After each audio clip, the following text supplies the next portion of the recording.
혈압이 낮으면은, 자, 우리가 어떤 현상이 생기죠? 뇌로 가는 혈액 양이 줄어들게 되고, 뇌로 가는 산소 양과 포당 양이 줄어들기 때문에, 그래서 우리가 뇌세포가 제대로 작동을 못하게 되고, 그러면 굉장히 빨리 그걸 뇌가, 그래서 뇌세포가 작동을 못하면서 뇌가 제대로 기능을 못하게 돼가지고 우리가 졸다는 현상이 생긴다고 했어요. 그래서 우리가 저혈당과 저산소증, 뇌로 가는 것은 굉장히 위험한 상황이 될 수가 있다고 했어요. 그래서 저혈압은 우리가 저혈압 굉장히 건강에 굉장히 나쁜 상황을 초래할 수도 있어요.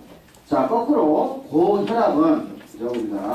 고혈압은 우리가 이제 지난 시간에 배운 대로 동맥경화가 일어나면서 어떤 부분에 혈관이 막히게 되고, 거기에 이제 어떤 혈압이 높아지게 되면 굉장히 빠르게 혈액이 흐르면서 그 부분을 약하게 만들게 되고, 그럼 뭐예요? 그 약하게 된 엔도텔리아 셀 벽이 깨지게 되고, 그러면서 혈액이 그 깨진 벽을 통해서 혈관이 터지게 되죠? 터지게 되면서, 예를 들면 뇌로 가는 혈관이 터지게 되면 뭐가 있다고 했죠? 우리가 브레인 스트로크가 일어난다고 했어요. 그거라고 일어나는데, 이제 여기에다 이제 동맥경화까지 같이 수반이 되는 경우죠. 동맥경화까지 같이 수반이 되는 경우에, 자, 우리가 이제 브레인 스트로크, 그죠? 뇌졸 중이더라고요, 이게. 뇌졸 증이 아니고 뇌졸 중이에요. 브레인 스트로크가 일어나게 되는 경우를 우리가 여러분 이제 많이 이제 주변에서 많이 이제 경험을 하죠. 우리가 이제 나이를 먹게 되면 이런 질환이 많이 걸리게 되죠. 그 다음에 아까 이제 저혈압 같은 경우에는, 자, 우리가 산소나, 그죠? 포단이 공급이 안 돼가지고, 역시 우리가 졸도하게 되는 현상, 뇌세포가 제대로 작동을 못해서, 졸도하는 현상을 경험을 해요. 그래서 우리가 혈압을 일정한 수준으로, 잘 유지를 하는 것이 매우 중요해요. 그죠? 우리가 건강을 유지하기 위해서는. 그래서 사실은 지난 시간에 이야기했지만 이와 같이 카디오베스큘라 디지즈는 인간의 사망 원인 1위인데, 사실 우리가 급속도로 우리가 수명이 들어가는 이유 중에 하나가 우리가 카디오베스큘라 디지즈에 대한 우리가 컨트롤이 어느 정도 되고 있기 때문에 우리가 급속도로 수명이 늘어나고 있어요. 한 달 전에 신문에서 우리가 보건복지부에서 발표된 게 있었는데, 우리가 한국인의 기대 수명이 지금 82세라고 해요. 그래서 보시면 장난 아닌 것 같아요. 왜냐하면 WHO라든지 근데 보면 79세인데 한 1개월 전에 보건복지부에서 이제 82세로 나왔는데, 거기서 분석하는 것을 어떻게 분석했냐면은 그러니까 암을 컨트롤해서 되는 게 아니에요. 암 컨트롤 해봤자 그렇게 기대 수명이 늘어나지 않아요. 가장 큰 것은 우리가 고혈압과 카디오베스큘라 디지즈를 컨트롤할 수가 있었기 때문에 한국인의 기대 수명이 지난 10년에 비해서 3년 내지 4년이 증가했다는 말이 나와요. 그죠? 그러니까 이와 같이 우리가 이런 고혈압 환자 같은 경우는 우리가 여러 가지 약제를 사용해서 우리가 정상적인 혈액으로 되돌릴 수가 있고, 그런 걸로 인해 가지고 뇌졸중에 대한 우리가 방어를 우리가 이제 할 수가 있는 거죠. 그래서 이런 약들을 우리가 이제 하나씩 쳐다보면 필요가 있겠어요. 자, 혈압은 결국 이제 블러드 프레셔라는 뭐에 의해서 요게 이제 뭐에 의해서 자, 요거는 이제 비례라는 뜻이죠. 카디악 아웃풋과 이제 곱하기 peripheral resistance에 의해서 우리가 결정이 될 거예요. 그죠? 다시 말해서 무슨 말이냐면은 카디악 아웃풋, 그죠? 우리가 심장이 얼마큼, 그죠? 한 번에 얼마큼 많은 액체를 짜내느냐, 시간당 얼마큼 짜내느냐, 우리가 이미 다 배웠어요. 카디악 아웃풋에서 나오는 양과, 그 다음에 카디악 아웃풋에서 나온 다음에 이제 아테리로 이제 혈액이 가게 되는데, 아테리의 반경이 작으면은, 그죠? 우리가 저항이 커질 때고, 반경이 커지면 저항이 약해지겠죠. 그래서 이와 같이 요걸 이제 우리가 요 페리퍼럴 말은 뭐냐면 심장의 주변이라는 뜻이기 때문에, 그죠? 페리퍼럴 레지스턴스하고 우리가 비례 관계에 있다는 것을 알게 될 거예요. 자, 우리가 직접 한번 가보죠. 그림, 그러니까 우리가 이제 혈압을 우리가 이야기를 할 때는 이와 같이 카디악 아웃풋과 페리퍼럴 레지스턴스를 우리가 두 가지 고려를 이제 요소를 놓고 보는데, 특히 우리가 카디악 아웃풋은 우리가 일반적으로 우리가 컨트롤할 수 있는 길이 별로 없기 때문에 우리가 페리퍼럴 레지스턴스를 통해서 우리가 컨트롤할 수가 있어요. 그래서 예를 들면은 우리가 블러드 베슬이 우리가 수축이 되는 현상을 바소 컨스트릭션, 그죠? 혈관 수축이 되겠죠? 그 다음에 거꾸로 바소 딜레이션, 우리가 아토리에 혹은 베인에 이러한 혈관을 수축하고 이완시키고, 그러니까 수축하고 편찬시킴으로 인해서 이런 페리퍼럴 레지스턴스를 우리가 조절할 수가 있을 거라고 여러분이 상식적으로 접근할 수 있어요. 상식적으로. 그래서 요 두 개, 바소 컨스트릭션과 바소 딜레이션이 어떻게 되는 것을 살펴보는 것이 우리가 많은 혈압을 조절하는데 굉장히 중요한 요소가 될 거라고 생각이 들어요. 그림 15-4를 보세요. 자, 이제 우리가 여기 1번은 지금 레프트 벤트리클이에요. 우리가 항상 우리가 혈관을 우리가 심장을 이야기할 때 제가 가장 우리 온몸으로 에올타라고 보면 에올타 온몸으로 혈액을 보내는 방은 레프트 벤트리클이라고 여러 번 이야기를 한 적이 있어요. 자, 레프트 벤트리클이 수축하기 시작하면은 그러면 혈액이 에올타로 이제 흘러가게 될 거예요. 이게 이제 에올타, 아토리. 자, 이 에올타와 아토리는 스무드 머슬과 엔도텔라 사이에 여러 가지 커넥티브 티슈가 있어요. 우리가 이제 순서 한번 볼까요? 우리가 엔도텔라셀이 있고 베이살 라미나, 그죠? 라미나는 얇은 파이나가 있어요. 베이살 라미나가 있고 커넥티브 티슈가 있었죠. 그죠? 뭐 콜라겐이라든지 그런 커넥티브 티슈가 있고 그 아래에 스무드 머슬이 존재하고 있었어요. 그죠? 근데 이 커넥티브 티슈 중에 예를 들면은 엘라스틴한 단백질이 많이 풍부하게 있으면은 엘라스틴은 원래 기능이 뭐죠? 우리가 이렇게 팽창이 됐다가 다시 원위치로 시킬 수 있는 단백질이죠. 그죠? 엘라스틴. 그래서 우리가 이렇게 엔도텔레스가 한 층이 있고 그러니까 이제 베이살 라메나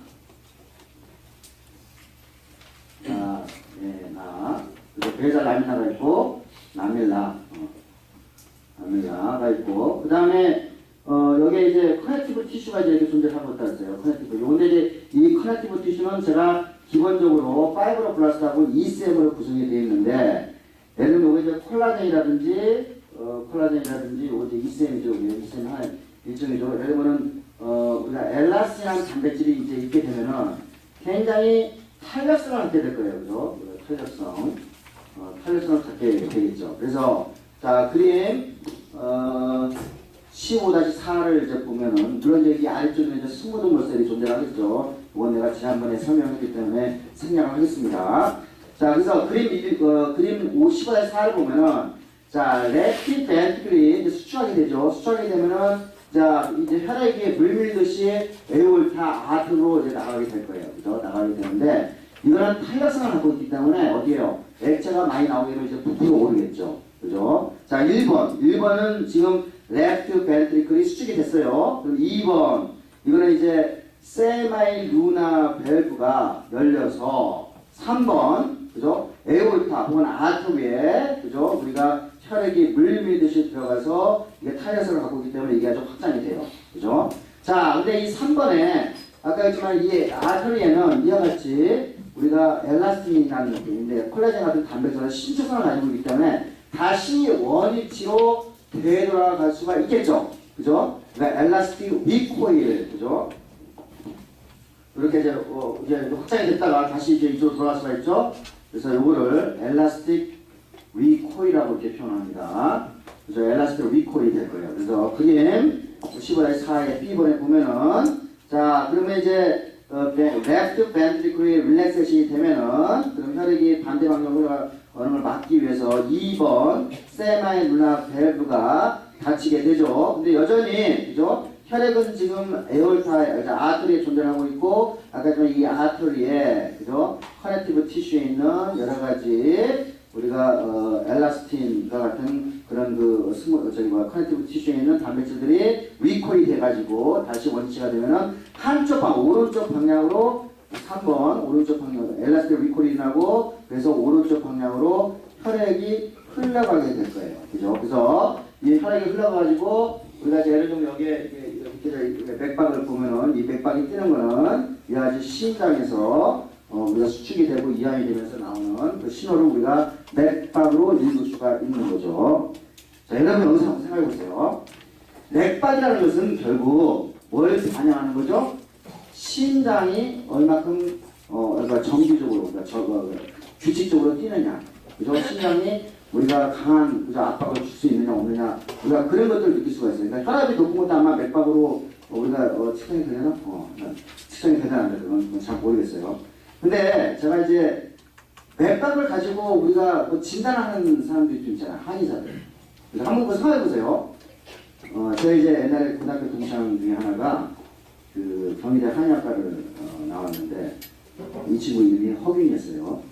허균이었는데 근데 이제 이 친구하고 나하고 이제 대학교 다니면서 이제 논쟁이 많이 붙었어요. 논쟁이 많이 붙어가지고 얘는 맥박, 얘는 이 친구의 맥박을 이렇게 재면은 이게 첫 번째 순간, 두 번째 순간, 세 번째 순간이 들어간 그 뛰는 정도를 가지고 그게 질병을 모니터링 할 수 있다고 이렇게 이야기를 해요. 예, 그래서 나는 그게 말이 되냐. 그 사람들마다, 의사 선생님마다 이 뛰는 정도가 다 다를 테고, 그지? 그 다음에 이렇게, 그러니까 이게 좀 뭐냐면은, 이게 뛰는 정도를 우리가, 표준화를 해가지고, 의사 선생님에 따라서 병이 묻은 게 아니고, 그죠? 이게 표준화해가지고, 이렇게 해가지고, 이거 어느 부분에서 더 따지고, 이렇게 더 강하게 뛰고 안 뛰고 이런 걸 해야 되는데, 이거는 완전히 의사 선생들의 그날의 기분이라든지 그날의 컨디션에 따라 가지고 달라질 거 아니야. 그리고 지금 우리가 심장이 뛰는 것을 그죠? 우리가 지난번에 배웠죠, 그죠? 우리가 CG 뭐죠? 우리가 이제 각각의 그죠? 우리가 전선을 연결시켜 가지고 우리가 배웠단 말이에요. 일렉트로카디오그램, ECG를 통해서 했잖아요. 아주 정확하게 우리가 그걸 뭘 반영하죠? 심장이 질환이 있는지를 우리가 반영하는 거지. 이게 허파가 좋은지, 간이 좋은지, 그죠? 피부가 좋은지, 알레르기가 있는지 그걸 반영 안 해. 맥박 가지고 그걸 반영할 수 있어, 없어? 택 도는 소리죠? 그죠? 택 도는 소리예요. 그죠? 그래서 옛날에 한의사들이 그 왕비의 진정을 하기 위해서 실을 쭉 해가지고 연결해가지고 이렇게 자는 거. 그거 가능한 소리예요. 그죠? 자기가 신도 아니고, 그죠? 다 뻥이에요. 그죠? 그래서 맥박을 가지고, 맥박을 지어가지고, 사람의, 우리가 심장병이니까 심장에 대한 질환을 우리가 어느 정도 알 수 있을 것 같아요. 그죠? 근데 맥박을 가지고 우리가 어떠한 질환에 대해서 우리가 진단을 한다는 것은 극히, 그죠? 어리석은 일이라고 저는 판단을 합니다. 맞습니까? 자, 우리가 우리가 이미, 그죠? 우리가, 일렉트로카디오그램을 가지고 우리가 심장 질환을 재는 것이 더 정확한 방법이지. 그래서 이게 맥박에 대해서 나는 맥박 하면은 항상 이런 생각이 들더라고. 그래서 한약 얘기 나왔으니까.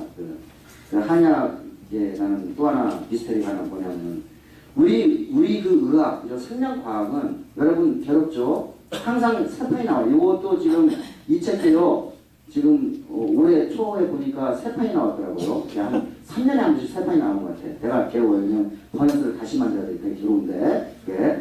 그러니까 이제 뭐냐면 우리는 계속 3년 내지 4월 토울로, 그죠? 우리가 심판이 계속 나오잖아요. 메디컬 사이언스 마찬가지예요. 그죠? 여러분 동의보감 재판 봤어요? 우리 인지련할 때 우리가 의학적 지식이 별로 없는 전 인류가 별로 없는 동의보감을 우리가 마치 보물처럼 해가지고 동의보감에 이러한 내용이 나왔으니까 뭐를 많이 먹고 적게 먹고 음양 오연설이 어떻고 다 하고 우리가 심하게 생각할 필요가 있는 거예요. 그죠? 현대의학은 이게 동양과 서양의 그런 게 아니라 우리가 인류가 갖고 있는 우리가 하나의 지적 체계예요. 그죠? 이 지적 체계 가지고 신나게 달려가고 있는데, 그죠? 한쪽에서는 지금 이제 동의보감을 가지고 우리가 허균이 허준 선생님이 물론 굉장히 훌륭하신 분이에요. 그죠? 천재와가 신이 아니잖아요. 그죠? 그러면 우리가 개정편이 나와가지고 후세대가 계속 가야 되는데 그런 짓은 안 하고 있잖아. 참 답답해 보이시게. 그래서 이와 같이 맥박을 가지고 뭐를 이렇게 진단한다는 거 넌센스다. 그죠? 넌센스다는 거를 여러분이 좀 이해를 해주시고.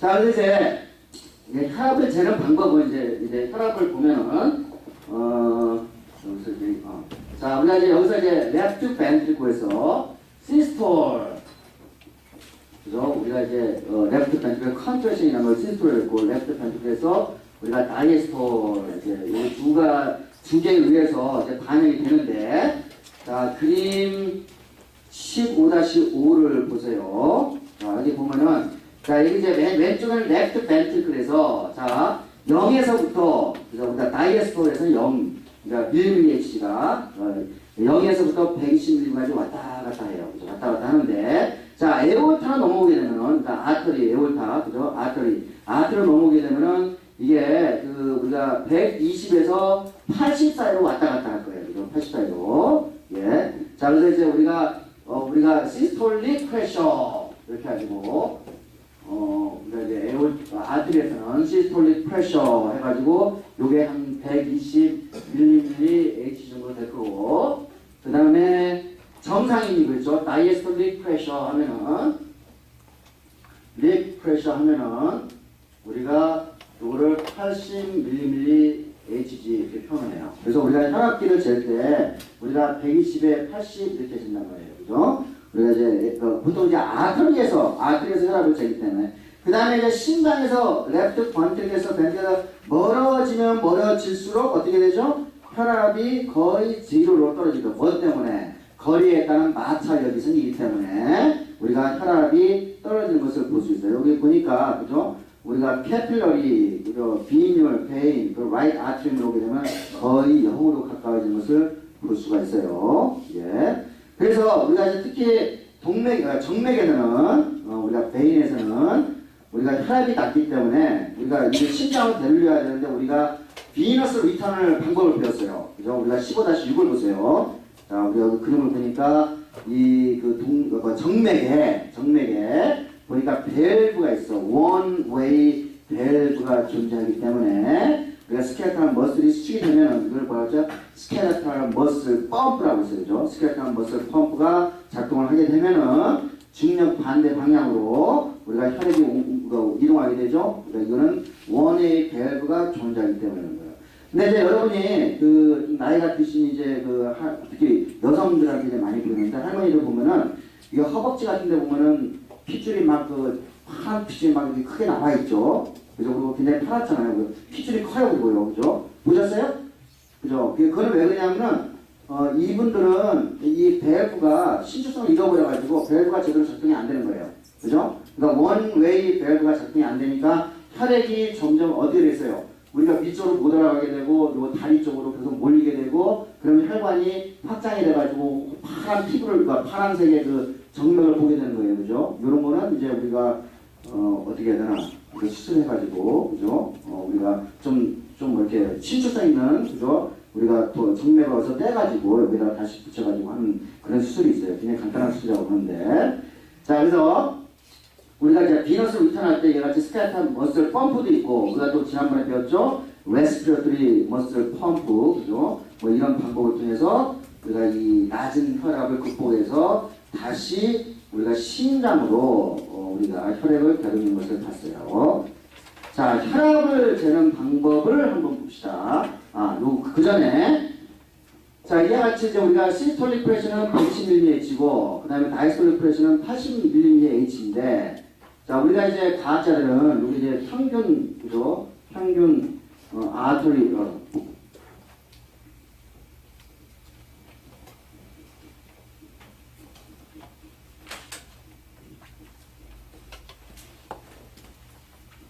자, 우리가 이제 평균 동맥 혈압을 이제 우리가 한번 측정을 해야 되는데, 아토리였네. 자, 이제 요게 심장이 뛸 때는 요게 이제 3분의 1 정도 기간이 있고, 요거는 이제 3분의 2 기간이 있어요. 요게 다이스톨 프레셔로 있다는 기간이 그렇다는 거야. 그러니까 대개 80mmHg는 그죠? 우리가 기본적으로 3분의 2만큼 유지가 되고 있어요. 그죠? 3분의 2만큼 유지되고 나머지 3분의 1은 120mmHg가 유지가 되는 거야. 그죠? 그러면 평균을 하면은 이게 3분의 1 해가지고 요거 120에서 80을 빼가지고 그러면은 80 더하기 얼마예요? 그럼 14인가요? 그러면 이게 94, 92인가요? 93인가 90인가?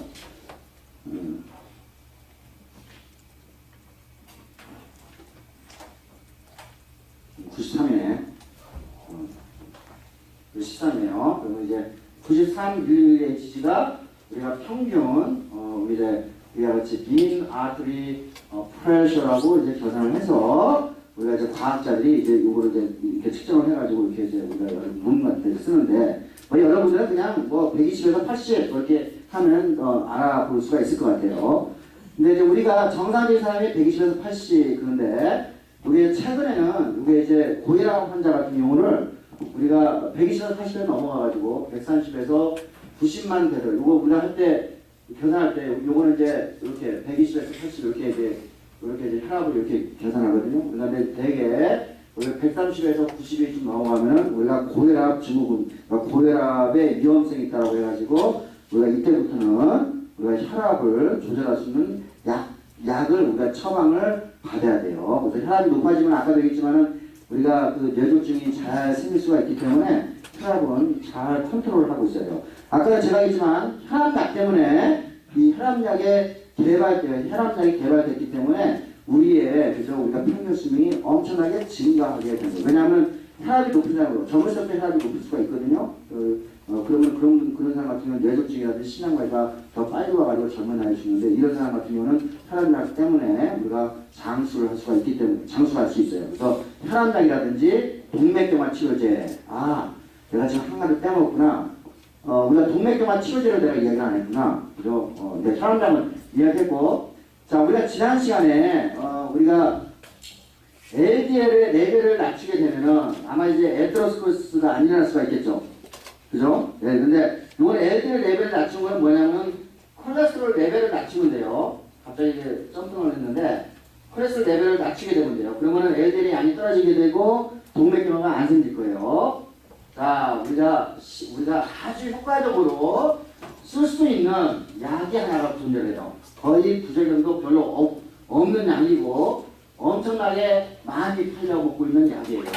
이 약은 뭐냐면은 콜레스테롤을 이제 합성할 때, 그죠? 합성할 때, 필요한 어떤 키 엔자임이 있을 거예요. 여기 엔자임이 있을 거예요. 내가 엔자임 이야기 안 하겠습니다.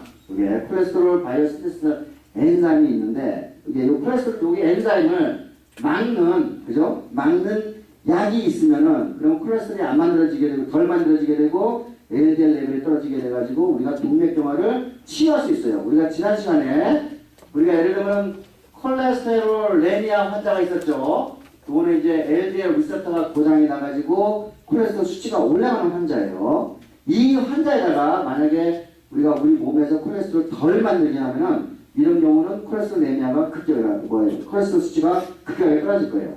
자, 우리가 이미 그죠 약을 갖고 있는데 여기와 같이 이 약의 이름은 스타틴이라는 약이에요. 스타틴이라는 약이에요. 이 스타틴은 내가 스테이틱, 그죠? 무슨 말이죠? 정지했다는 얘기죠. 그러니까 이건 멈추게 한다는 뜻이에요. 그죠? 그러니까 콜레스테롤 바이오시스를 억제시킨다는 뜻이에요. 여기 앞에 뭐가 많이 붙어 있어. 뭐 약에 로바스타틴, 뭐 심바스타틴, 뭐 해가지고 뭐 붙어 있는데 요거는 이제 어떤 약의 어떤 드라그가 있어요. 요 스타틴은 기본적으로 어디서 나냐면 펑가이에서 왔는데 펑가이에서 요걸 이제 맨 처음에 일본 과학자가 발견했어요. 요거는 이제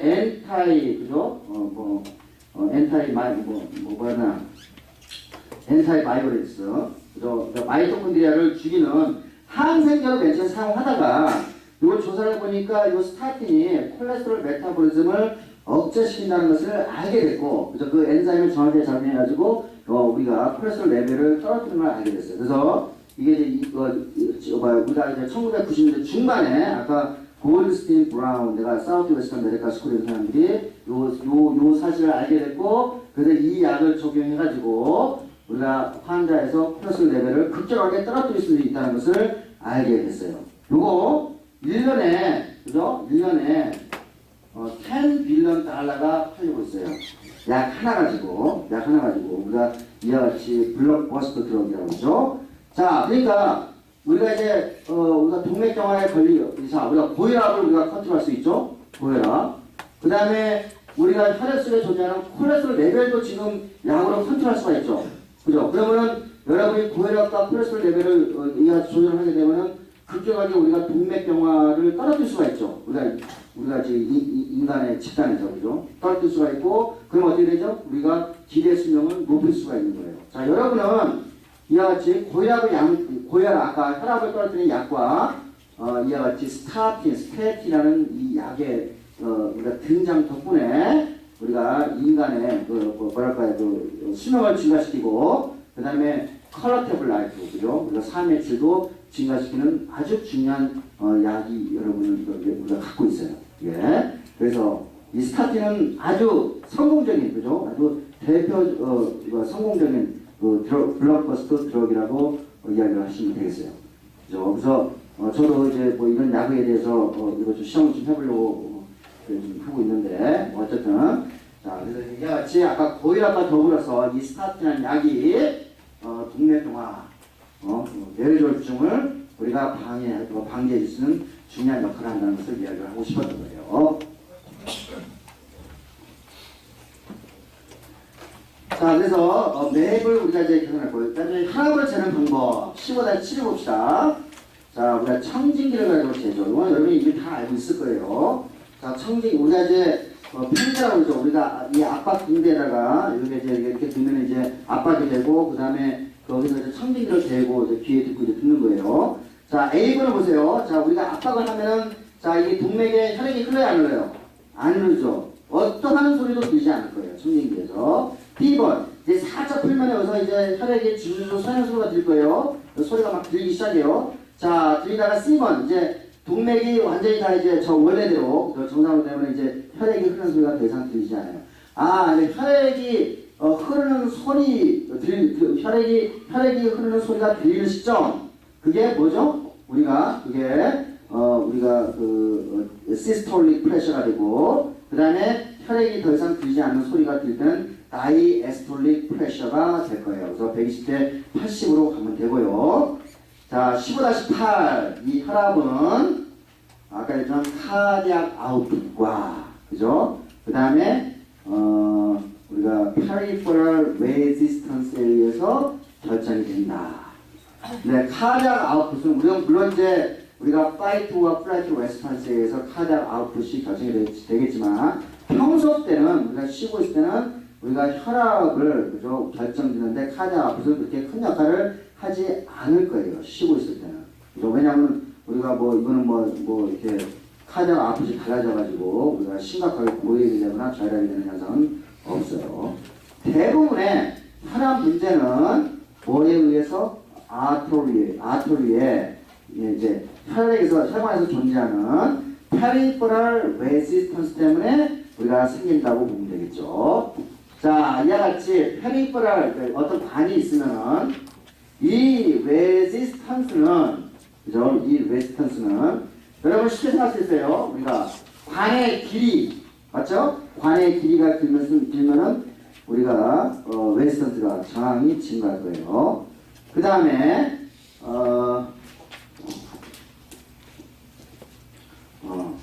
관에 들어있는 점성도, 점성도 이걸 이제 우리가 에타라고 합니다. 에타, 점성도에 의해서 결정이 될 거예요. 그 다음에 또 하나가 뭐죠? 우리가 맞나? 알바.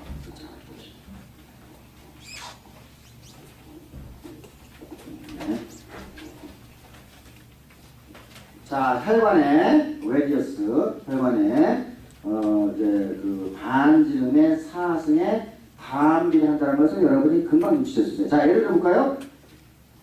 혈관의 요거는 여러분이 금방 눈치챌 수 있어요, 그죠? 우리가 길이가 길면 관의 길이가 길면 길수록 우리가 레슨도가 더 세진 걸 알 수 있어요, 그죠? 그죠? 자, 근데 점성도 우리가 예를 들면 우리가 이제 빨대를 가지고 같은 길이의 빨대를 가지고 가는데 밀크쉐이크 마시기 쉬워요, 어려워요? 빨기 어렵죠. 밀크쉐이크는 점성도가 높은 놈이죠. 그렇죠? 근데 우리가 이제 물 같은 경우는 쭉쭉 들어오는데 밀크쉐이크 그러니까 점성도가 높아지면 이와 같이 빨기가 더 훨씬 힘들다는 거 알죠? 관이, 그죠? 이것도 마찬가지예요. 관이 짧으면 굉장히 빠르게 우리가 물을 빨아들 때 굉장히 빨리 빨아들이는데 관이 무지하게 길다고 해봐요. 그러면 굉장히 빨아들이기가 힘들 거예요. 힘들겠죠? 그 다음에 요거 한번 보세요. 요거 이제 아래 사승의 반대를 하는데, 여러분이 커피 마실 때 그 하는 그 가느다란 그 빨간색 그 관 있죠, 그죠? 빨 때 그거 이제 우유 먹을 때만 빨 때하고 두 개를 빨 때 그 큰 관을 가지고 빨면 어때요? 훨씬 더 쉽게 여러분이 빨리죠. 근데 커피 그 먹을 때 쓰는 그 빨대 가지고 하는 거는 굉장히 쉽게 잘 안 빨리죠.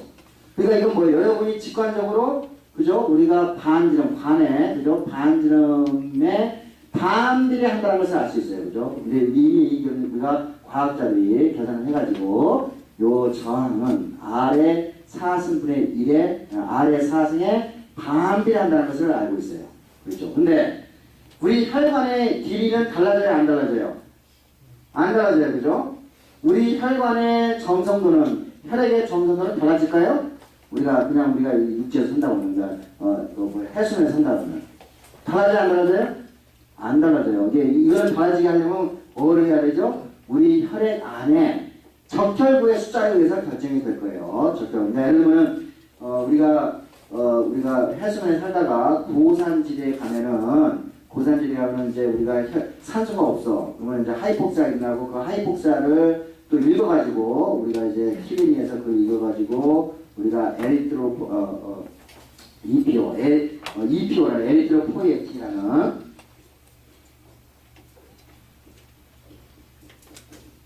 호르몬을 포이에틴이라는 EPO라고 해요. 호르몬을 만들게 되고 어디에서? 신장에서 만들어요.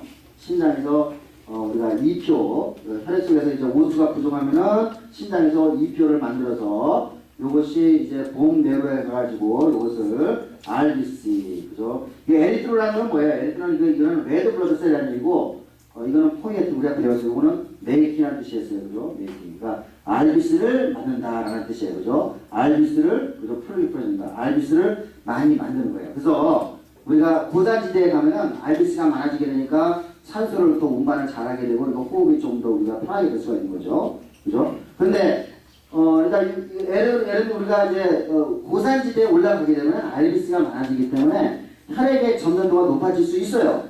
하지만 지금 여러분이 해수면에 살 때는 우리가 이게 엘티튜드가 올라가지 않거나 내려가지 않으면은 요거 변화 있어요, 없어요? 변화 없죠. 그러니까 여러분이 이제 고려할 거는 못 받기는 뭐만 남았어? 이와 같이 혈관에 반지름만 남았죠. 혈관에 그죠? 반지름이 올라가느냐 내려가느냐 증가하느냐 감소에 따라 가지고 레지스턴스가 달라질 거예요. 아주 우리가 쉽게 생각할 수 있어요. 아까도 얘기했지만은 혈관의 반지름이 그죠? 우리가 증가하는 것을 바소 딜레이션이라고 하고 자, 혈관의 반지름이 증가하면 레지스턴스가 떨어지게 되고 레지스턴스가 떨어지게 되면 혈압이 떨어지게 되는 거예요. 그죠? 그러니까 우리가 이번 혈압을 떨어뜨리게 되는 거고 그 다음에 바소 컨스트릭션 컨스트릭션이 되면은 우리가 혈압이 증가하게 되는 거죠. 혈압이 증가하게 되는 거예요. 그러니까 자 우리가 이제 여러 가지 팩터들 혈압을 증가시키고 이제 떨어뜨리고 혈압을 올리고 내리는 것에서 가장 중요한 팩터는 결국은 우리가 아터리에 있는 그죠 우리가 아터리의 반지름을 우리가 조절하는 방법이에요. 바소 딜레이션, 바소 컨스트릭션을 우리가 조절하는 방법이에요. 자, 그 전에 그림 15-9를 보세요. 자, 우리가 물을 많이 마시게 되면은, 그죠? 블러드 볼륨량이 증가를 하게 돼요. 그럼 블러드 볼륨이 증가하게 되면은, 당연히 혈압이 올라가겠죠? 혈압이 올라가요. 당연히 올라가요. 그죠? 그럼 혈압이 올라가면은, 그러면 여기 이제, 제일 왼쪽에 봅시다. 우리가 카디오베스큘라 센터, 우리가 배울 거예요. 그죠? 카디오베스큘라 센터에서 이제 보상이 일어나게 되는데, 자, 한 가지 방법은, 우리가 이와 같이 바소딜레이션을 시키는 방법이에요. 제일 왼쪽이죠? 또 하나는 뭐냐면, 카디악 아웃풋을 떨어뜨리는 방법. 요거, 우리가 또 상당히 배워요. 카디악 아웃풋을 떨어뜨려가지고, 혈압을 조절하는 방법이 있고, 이거는 굉장히 빨리 일어나는 반응이에요. 굉장히 빨리 일어나는 반응이고 나중에 한 번 더 상세하게 배우게 되는데 뭐 하면 심장이 빵빵 두 번 뛸 때 바로 일어날 수 있는 반응이라고 생각하시면 될 것 같아요. 그게. 그 다음에 오른쪽에 가봅시다. 자, 우리가 요거 또 하나 방법은 뭐냐면은 키드니에 가가지고 물을 빼는 방법이에요. 키드니에서 물을 빼는 방법은 나중에 배우겠지만 물을 제흡수를 안 하면 되게 돼요. 제흡수를 안 하면. 키드니에서 그러니까 제흡수를 안 한다. 그러니까 물을 바깥으로 배출하는 방법이 있겠죠. 그래서 그 물을 바깥으로 배출해가지고 블러드 볼륨을 떨어뜨리고 그래서 블러드 프레셔를 우리가 떨어뜨릴 수가 있어요. 자, 이와 같이 여러분이 지금 블러드 프레셔를 우리가 일정한 수준으로 유지하기 위해서는 자, 카디오베스큘러 센터, 아니 뭐죠? 심장과 키드니가 두 가지 방법이 다, 두 가지 방법을 통해서 조절이 된다는 것을 알 수가 있겠죠. 자, 그래서 여기서, 그죠? 왼쪽에, 우리가 바소딜레이션이라는 방법을 통해가지고 조절이 된다라는 것을 우리가 알 수가 있는데, 자, 여기에서, 여러분이 가장 싫어하는 외우는 게 막 나와. 테이블 15-2를 보세요. 자, 결국은 혈압을 조절한다는 것은 이 아터리에서 바소딜레이션과 바소 컨스트럭션이 이것을 이제 조절하는 방법인데, 자, 여러 가지 물질들이 혈액의 바소딜레이션과 바소 컨스트럭션을 도와줄 수가 있어요. 자, 그림 테이블 15-2를 봅시다. 우리 여러 번 배웠어. 자, 파이트와 플라이트 레스판스에 의해서, 그죠? 우리가 파라시mpa틱 뉴런이 창자로 가는 혈관에 그죠? 딱 연결이 되어 있어요. 그죠? 그러면 거기서 뭐가 나오죠? 노르에피네프린이 나오죠. 그러면 노르에피네프린에 의해서 스무드 머슬에 있는 알파 리셉터가 작동해서 스무드 머슬이 컨스트레이션 했죠. 여러분이 노르에피네프린은 자, 바소 컨스트릭터예요? 바소 딜레이터예요? 바소 컨스트릭터죠. 우리 배웠잖아, 여러 번. 바소 컨스트릭터. 그러니까 여기 지금 제가 이거 봐요. 그 테이블 15-2에 요거를 이제 내가 리스트를 하는데 여러분이 요거를 리스트를 그냥 외워서는 하지 말고 우리가 지금까지 배웠던 걸 연상 작용을 해가면서 하면은 쉽게 여러분이 따라올 수 있다는 거예요. 노르에피네프린. 여기서는 지금 뭐죠?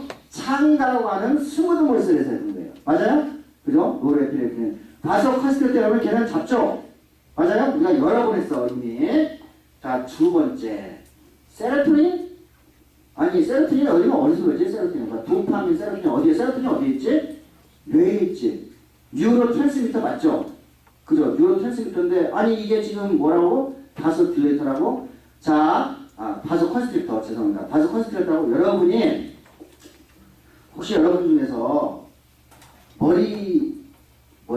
머리는 아마 아프지, 그지? 머리 편두통을 경험한 사람 있어요? 편두통? 혹시 손 들어보세요, 편두통. 편두통 있어요? 이게 어떤 경험이에요? 머리가 뽀개지는데 뭐가 이렇게 주기적으로 이렇게 누르는 그런 느낌이죠. 혈압 어느 일정한 지역에서 그죠? 어떤 일정한 지역에서 그게 이게 누리는 느낌 같다. 하나 굉장히 고통스러워요, 그죠? 그리고 그게 밤에 잘 때도 계속 그러죠, 그죠? 그게 편두통이에요, 그죠? 네. 편두통 걸리면 굉장히 괴로워요. 밤에 잠도 못 자고 그리고 주기적으로 계속 오기 때문에 자, 이 편두통이 생기는 원인은 뭐냐면은 뇌혈관이 이완이 돼가지고 생기는 현상이에요. 뇌혈관이 이완이 돼서 생기는 뇌혈관이 이완이 돼서 생기는 현상이에요. 자, 편두통.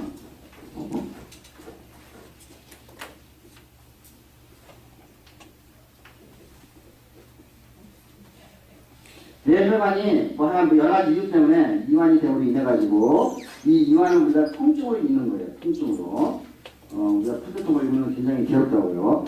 그런데 그러니까 뇌혈관이 예를 들면 여러분이 요것도 한번 해보세요. 여러분이 혹시 아이스크림을 급하게 먹으면은 이마가 이쪽 부분에서 뭐가 좀 통증이 와야 하나요? 그죠? 오죠? 그래서 요것들이가 온다고 작용해가지고 이쪽으로 가는 혈관이 이완이 돼가지고 여러분이 통증을 느끼는 거예요. 그죠? 통증을. 그러니까 이제 자, 우리가 편두통이 이와같이 뇌혈관에 이완을 유발시켜가지고 생기는 현상이라면 그러면은 뇌혈관을 가는 이게 뇌혈관을 수축시키면 되겠죠. 그죠? 자, 근데 그 중에 하나가 세로토닌이라는 건데, 세로토닌. 자, 여러분은 요거 뉴로트랜스미터라고 읽었어요. 그죠? 이게 배웠어요. 자, 이 뉴로트랜스미터는 또한 어디에서도 나오죠? 우리가 혈관에서도 나올 수 있어요. 예. 자, 이 세로토닌은 혈관에 작동해서 혈관에 엔도텔리아 셀에 작동을 해가지고, 이렇게 혈관에 스무드 머슬에 작용해가지고 바소 컨스트릭트로 작동할 수가 있어요. 그죠? 그러니까 뭐 여러분이 지금 우리가 배웠지만 뭐 뉴로트랜스미터 뭐 열심히 배웠어, 그지? 뉴런에서 관련해서 하는데 천만에 왔으면 이거는 어디서 있다? 우리 온몸에서 다 돌아다녀. 예를 들면은 여러분 인슐린 있잖아요. 인슐린이 우리가 간과 췌장과 근육에서만 작동한다고 배웠죠. 뇌에서도 작동해야 안 해. 뇌에서도 작동해요. 뇌에서도. 우리가 나중에 배우겠지만. 예. 그러니까 뭐예요? 호르몬이나 뉴로트랜스미터라든지 사이토카인, 키모카인은 언제든지 정의를 언제든지 바꿀 수가 있어요. 그죠? 데피니션이. 그래서 세로토닌은 우리가 뉴로트랜스미터에서 잘 연구가 잘 되어 있지만은 또한 이것은 혈관의 스무드 머슬을 컨스테이션하는 그죠? 우리가 작용을 가지고 있다. 그래서 우리가 이 세로토닌에 대한 이제 세로토닌 수용체 이게 HT1이라고 하는데 5-HT1 리셉터라고 하는데 이 수용체를 수용체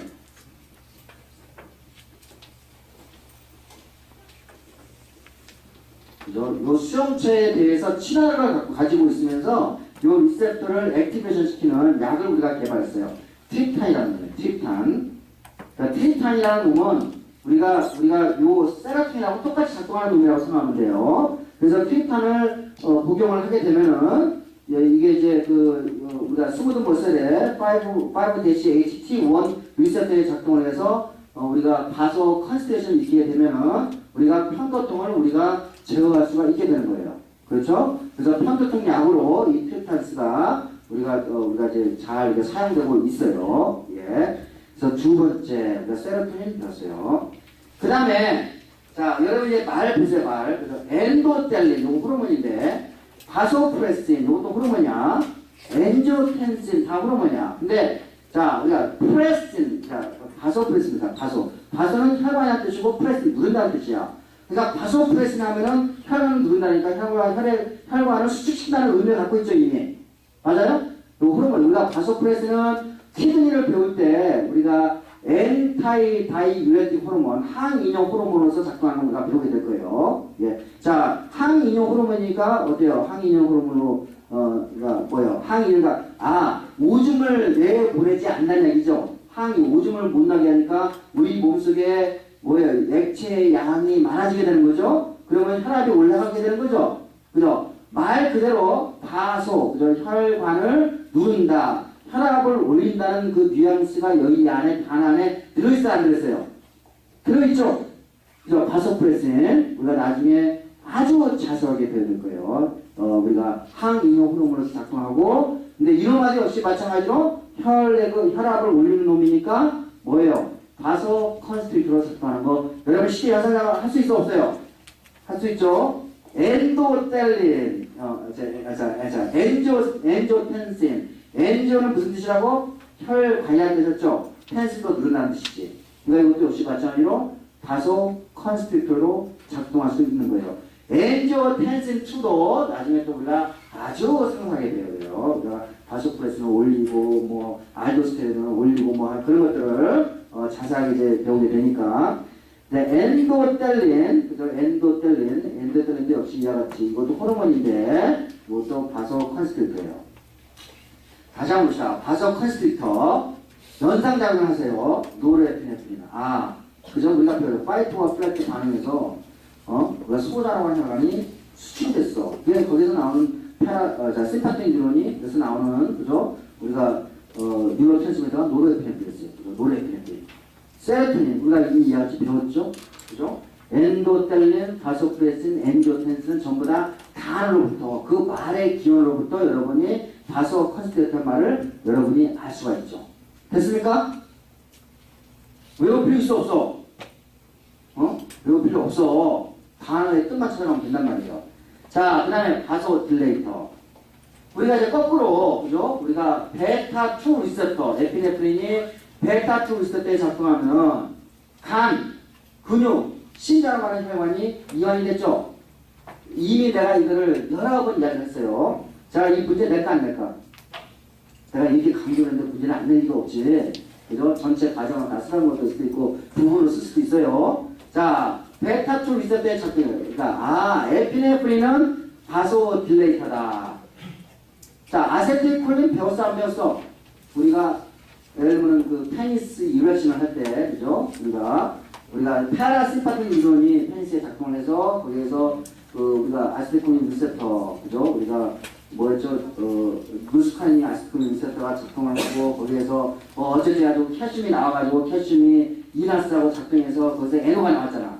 그죠? 기억나죠? 아, 그러니까 아세틸콜린은 바소딜레이터야, 컨스트릭터야. 여기서는.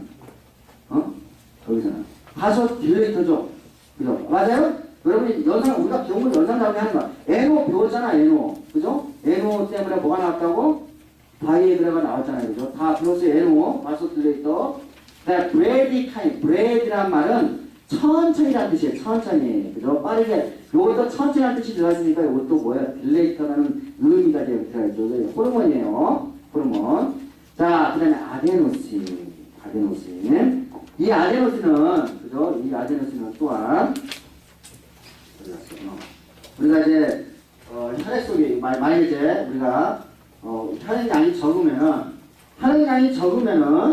그러니까 어떤 이제 어떤 티슈에, 그죠? 우리가 산소가 적은 형태를 이제 하이폭스라고 하는데, 하이폭스가 되면은, 거기서 혈관을 이완시켜가지고, 그죠? 우리가 혈액을 빨리 제공을 받아야 할 거예요. 여러 가지 이유 때문에 우리가 여기서 예를 들면 NO가 증가하게 하는 반응도 있고, 이와 같이 예를 들면 원래 심장에서 일어나는 말입니다. 심장근에서 심장근에 그죠? 우리가 혈액이 좀 적게 가게 되고 그러면 하이포스가 되는 상태가 되면 이 심장근에서 아데노신이라는 요 화학물을 만들게 돼요. 아데노신.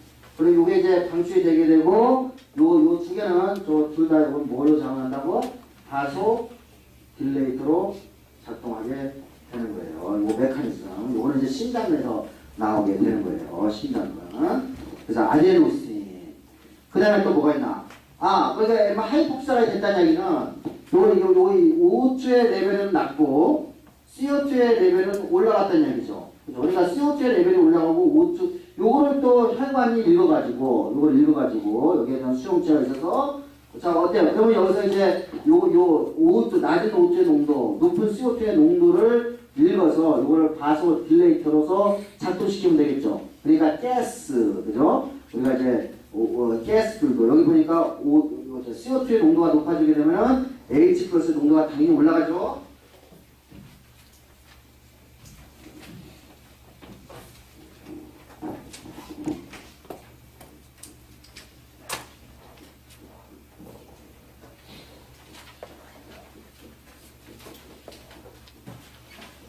자, 이 반응, CO2 농도가 올라가면 당연히 H 플러스 농도가 올라가게 되죠. 자, 그러니까 CO2가 많거나, 그죠? H 플러스가 많으면 이게 전부 다 뭐라고? 바소 딜레이터로서 작동하게 돼야 되겠죠. 상식적인 거예요, 그죠? 여러분이, 그죠? 조금만 생각을 해보면은, 상식적으로 갈 수 있어. 외울 필요 없다니까? 지금까지? 외울 거 필요 있어, 없어. 근데 내가 문제를 이거 내는 걸 되게 좋아해요. 그것도 정확히가 지국기 문제를 해가지고 이렇게 낼 거예요. 예. 그래서 여러분이 제 강의를 되게 잘 이렇게 집중을 하면은 안 해오도 그냥 점수를 딸 수가 있겠죠. 자, 그 다음에 제가 이제 항상 모기 이야기를 하는데 모기가 쭉 날아다니다가 여러분 팔목을 딱 누죠. 그러면 여러분의 팔목이 불구스름해지고 거기에서 혈관이 이완이 되니까 그렇다고 했죠. 자, 모기가 물었을 때 그 엘러지 반응을 일으키는 물질이 뭐라고 했지? 히스타민. 그죠? 히스타민. 그러니까 히스타민 당연히 바소 딜레이터. 맞아요? 그죠? 당연히 바소 딜레이터예요. 자, 그 다음에 이제 마지막 두 개가 더 남았나요? 그 다음에 나트리 유레틱 펩타이드. 그 앞에 하나가 보이나? 아트로열이라는 그거 빠져있네. 자, 여러분 이제 항상 단어로부터 힌트를 얻기를 바라요. 아트로열, 나트리 유레틱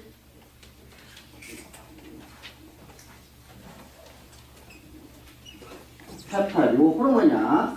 펩타이드인데. 자, 아트리얼. 우리가 배웠지. 아트리움 벤트리클 배웠죠. 자, 아트리얼이 어디집니까? 아트리얼 하면은 요 부분이잖아요, 요 부분. 그죠? 그러니까 요거는 어떤 펩타이드인데 어디서 한다는 얘기야? 심장에 아트리얼에서 나온다는 얘기야. 근데 요 기능은 어떤 놈이냐? 자, 유레시스가 뭐지? 오줌이라는 뜻이란 말이야. 그죠? 오줌이라는. 그러니까 나트리 유레시스는 뭐예요? 소금을, Na 플러스를 바깥으로 빼내는 얘기지. 그게 나트리 유레틱이란 말이야. 그러니까, 요거는, 요 호르몬은, 그죠? 우리가 심장에서 나와서, 그죠? 키드니에 작동을 해서, 우리가 Na 플러스를, 우리가 몸 바깥으로 배출하는 거야. 그죠? 그러면 Na 플러스가 몸 바깥으로 배출이 되면 물도 같이 빠져나가지. 혈압이 떨어지지. 혈압을 떨어뜨리는 것은 바소딜레이터야, 컨스트릭터야? 바소딜레이터죠. 맞아요? 다 이게 같이 작동하는 거야. 그래서 이거는 그죠? 이와 같이 심장에서 나와가지고 심장에서 나와서 이와 같이 혈압을 떨어뜨리는 역할만 해야 혈압을 떨어뜨리는 역할도 하고 바소딜레이터 역할도 하는 것을 알 수가 있어요. 네, 마지막 남은 게 바소 액티브 인테스티널 펩타이드. 그죠? 오늘 이제 이것도 역시 마찬가지로 바소딜레이터로서 작동을 하겠죠. 예.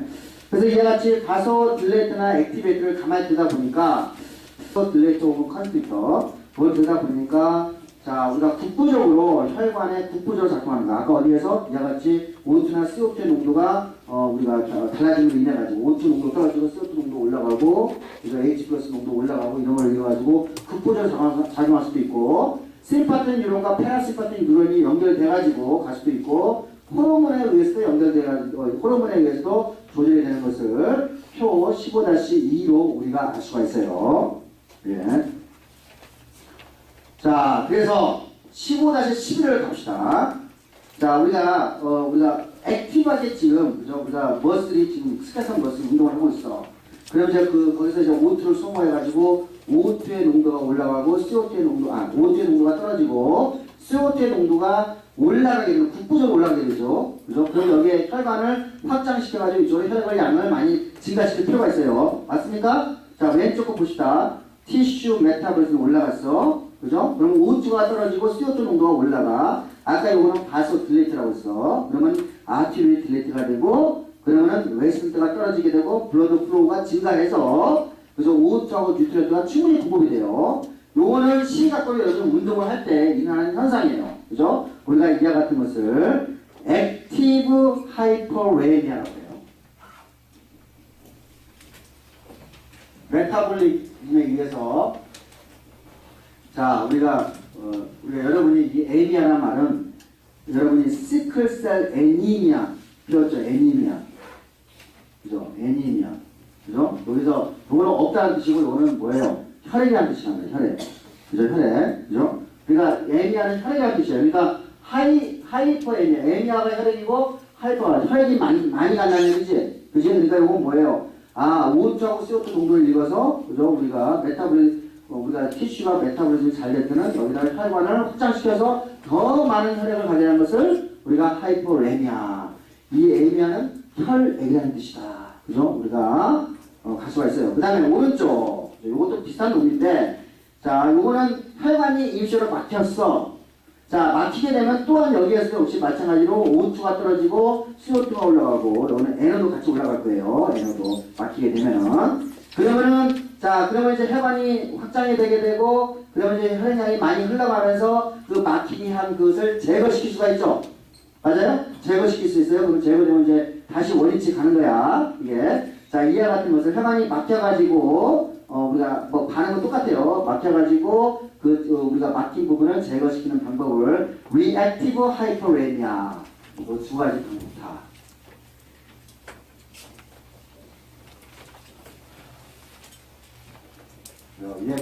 자, 요거는 이제 혈관이 막혀서 생기는 현상이죠. 그래서 이와 같이, 우리가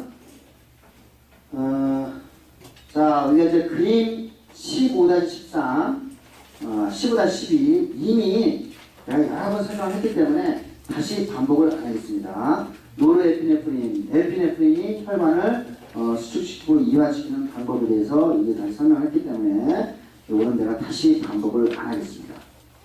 그래서 오늘의 강의는 여기까지 하겠습니다.